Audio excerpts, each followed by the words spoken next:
Making friends as a grown-up. It was so easy to make friends as a kid. You could just roll up to the sandbox and say, "Wanna be friends?" But as we get older, those childhood pals gradually disappear from our lives. And making new friends? Way harder.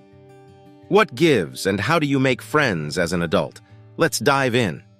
Friendship is different from other relationships. Unlike romantic or parent-child bonds, there's less obligation and responsibility between friends. You don't make plans for a shared future or have the same unspoken duties like you might with parents. If you try to claim your mom or partner as your friends, we hate to break it to you. Those people are important in your life, but you can't really be friends with them. They have different roles. Parents can't be friends because their primary job is to nurture and protect you. Friendships form between people who don't depend on each other and can interact as equals. Friends also don't get as physically intimate as romantic partners. Friendship has a more distant quality, which is why many avoid dating friends. They worry it could ruin the friendship. Combining friendship and romance is tricky. A true friend can't also be tied to you through family or sexual intimacy. A friend is someone you respect, whose values align with yours, and who you enjoy spending time with. But even these selfless bonds built on mutual interest and respect can hit rough patches as we get older and find it harder to make new friends. Work and home life end up consuming most of our time, and suddenly our social circle has shrunk to just family, a partner, and coworkers. No more friends. Some may say that's fine, they have enough interaction, but friendship is an important part of our lives, and today we'll explain why. We don't get to choose many of the people in our lives. Family, co-workers, bosses, even romantic partners are often not in our control. But we can choose our friends, and sometimes these chosen friends end up being even closer than blood relatives. They can become a family, people we feel safe with who will support and not judge us. We're not bound to them by family ties or obligation, but choose freely to be together. Friends uplift us, share our experiences, and make us feel a kinship of the soul. Finding people who align with our spirit and interests is crucial at every stage of life. These friends help push us forward and keep us from getting stuck in the daily grind. Connecting with friends expands our horizons, lets us share wisdom, and gives us new perspectives on our everyday challenges. Even though a friend can't replace a therapist, opening up to a close friend can still be helpful. When we share important parts of our lives and experiences, we process emotions that may have been bottled up. Often after a meaningful discussion with a friend about something weighing on you, you can feel a sense of relief. Of course, this only works if the friend isn't just waiting for their turn to talk about their own problems. Statements like, "That's nothing, wait till you hear what happened to me," diminish your feelings. If a friend regularly does this, your relationship is likely not a healthy one. These are not the kind of friends you need, as they'll only leave you feeling worse after talking to them. Cultivating healthy relationships is essential, not just with romantic partners and family, but with friends too. Otherwise, friendship won't be a source of joy, but may even worsen your state of mind. You can only make true friends and find love once you accept and love yourself. Friendships, like any relationships, can become codependent and diminishing. There may be manipulations aimed at changing you, jealousy, envy. The people you call friends may just be using you to boost their own ego or demanding emotional labor with nothing given back. That's not real friendship.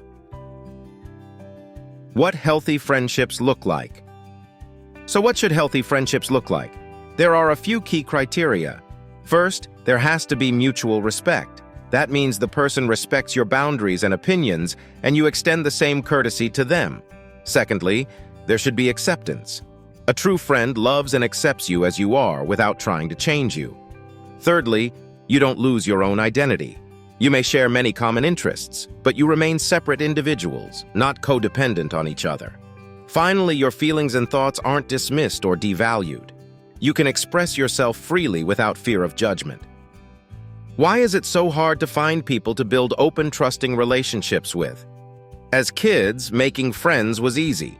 You likely considered anyone in your preschool class or sitting next to you in first grade to be your friend.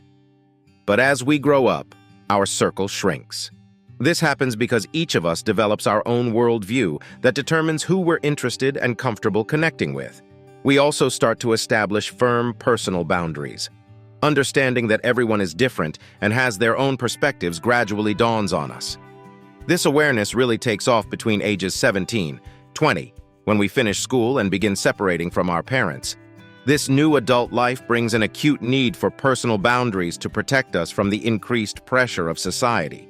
We slowly increase the distance between ourselves and others. This interpersonal distance defines how close we let people get emotionally. The level varies for each person in our lives based on the degree of closeness and connection. As a result, many acquaintances just don't align with us because our boundaries don't match up. Serious conflicts arise, and eventually we realize interacting with these people makes us uncomfortable. So our circles shrink down to only those who respect our boundaries. I'm sure you've heard of the midlife crisis or quarter-life crisis, but did you know there's also a crisis of intimacy that often occurs in the 20-25 age range?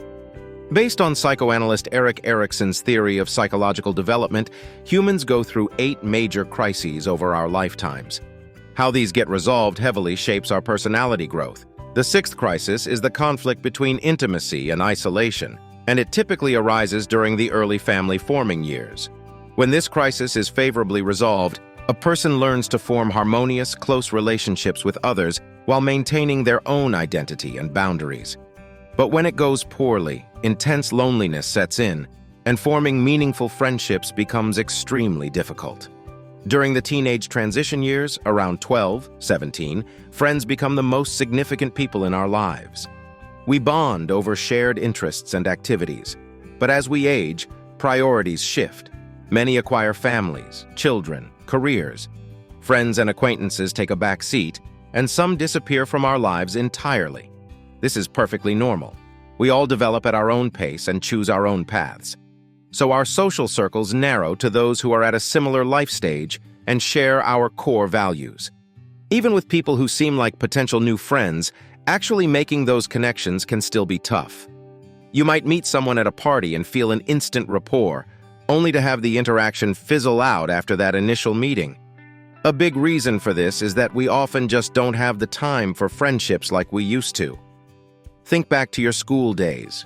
You were friends with your classmates because you were together constantly, sharing most of your daily activities.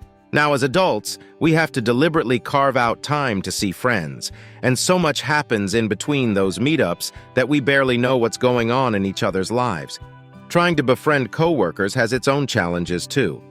In the professional environment, people tend to be more guarded and reluctant to fully open up. It can be hard to get a sense of who someone really is beyond the office persona. Plus, any personal conflicts that arise could interfere with the work dynamic. There's no simple formula for building and maintaining friendships as grown-ups. It takes real effort, being proactive about reaching out, showing genuine interest in your friends' lives, and making it clear you're there to offer support. You have to work at it, just like any other important relationship. The first step is to focus on being a good friend yourself. Examine what qualities you value in the people you want to get close to and aim to embody those traits. Reliability, empathy, and making the time for others are key. It's also crucial to love and accept yourself. You'll have a much easier time finding compatible friends and meaningful connections when you've cultivated a healthy self-regard. So don't be afraid to put in the effort. The payoff of having close, fulfilling friendships is well worth it. Maintaining those friendships takes work too. You have to tend to them, just like any other important relationship. Be willing to be vulnerable, to resolve conflicts constructively, and to make the friendship a priority, even as life gets busy. Friendships that bring you joy and support are worth preserving. Maintaining healthy friendships in adulthood. Sustaining close friendships as we get older requires an active commitment. It's not enough to just let friendships happen organically like they often do in childhood. As adults, we have to consciously nurture those connections. One key is consistent communication. Make the effort to regularly check in with friends, whether via phone, text, video chat, or in person. Share what's going on in your life, ask about theirs, and be an engaged listener. It's easy for friendships to drift apart when life gets hectic, so regular touchpoints help keep you in each other's loops. Being reliable and available is also crucial. Show up for your friends when they need support, whether it's a listening ear, help with a task, or just quality time together. And be the kind of friend you'd want, someone who is there for the good times and the bad. Friendship is a two-way street, so make sure you're contributing as much as you're receiving. Conflict is inevitable in any relationship, and friendships are no exception. But how you handle disagreements and differences makes all the difference. Approach conflicts with empathy, focusing on resolving the issue rather than attacking the person. Be willing to apologize, compromise, and see the other perspective. Working through problems constructively can actually strengthen the friendship bond. It's also important to set boundaries and honor them. Friendships shouldn't be codependent or diminishing. Make sure you're respecting each other's needs, time, and space. Don't be afraid to communicate if something is making you uncomfortable. Healthy friendships allow you both to maintain your identities and autonomy. Finally, don't be afraid to let go of friendships that are no longer serving you. If a friend is constantly negative, manipulative, or makes you feel worse after spending time with them, it's okay to create some distance. Your mental and emotional well-being have to come first. Quality is more important than quantity when it comes to your inner circle. Cultivating close, supportive friendships takes concerted effort in adulthood. But the payoff is immense. Having that network of people who truly get you and have your back is irreplaceable. So, be proactive, communicate openly, resolve conflicts maturely, and surround yourself with friends who lift you up. Your future self will thank you.